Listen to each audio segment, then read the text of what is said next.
Dokter Bicara Kanker.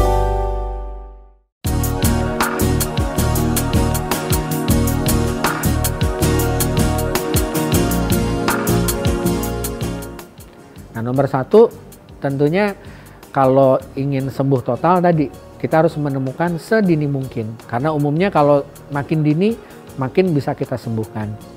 Jadi kalau kita bisa bagi kanker payudara itu ada namanya stadium 0, stadium 1, 2, 3, dan 4. Stadium 0 itu masih sangat dini sehingga tidak bisa dideteksi dengan tangan, biasanya dideteksi umumnya dengan bantuan tadi mamografi misalnya. Jadi kalau kita bisa menemukan pada stadium 0, hampir dipastikan bisa sembuh sempurna. Tapi kalau kita bisa menemukan stadium 1 sudah agak lebih turun, kesembuhannya mungkin tinggal 80-90%.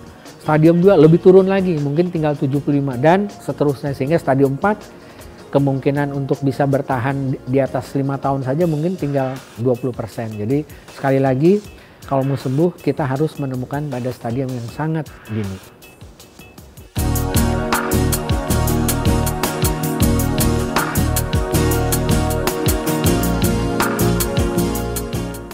Nah, jadi karena tadi faktor yang pasti belum ada, jadi umumnya dianjurkan untuk melakukan gaya hidup sehat. Gaya hidup sehat apa? Ya tentunya satu dari faktor makanan.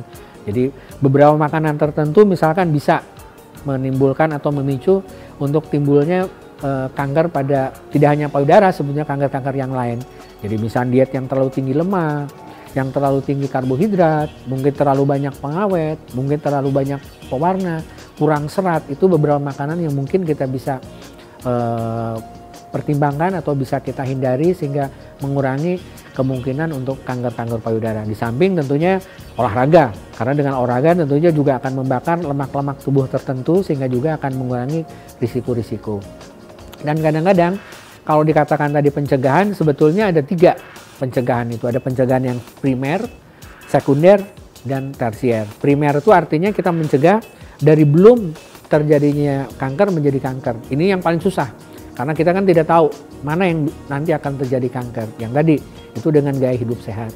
Tapi andaikan dia terjadi juga kanker, tapi kalau kita bisa deteksi dengan lebih dini, itu yang kita sebut pencegahan sekunder. Jadi tadi dengan bisa pemeriksaan dengan mamografi atau dengan pemeriksaan sadari yang paling sederhana, itu juga bisa mencegah untuk nanti berlanjut. Tapi kalau sudah juga terdeteksi, paling tidak kita bisa obati dengan lebih baik, sehingga itu yang kita sebut pencegahan tersier.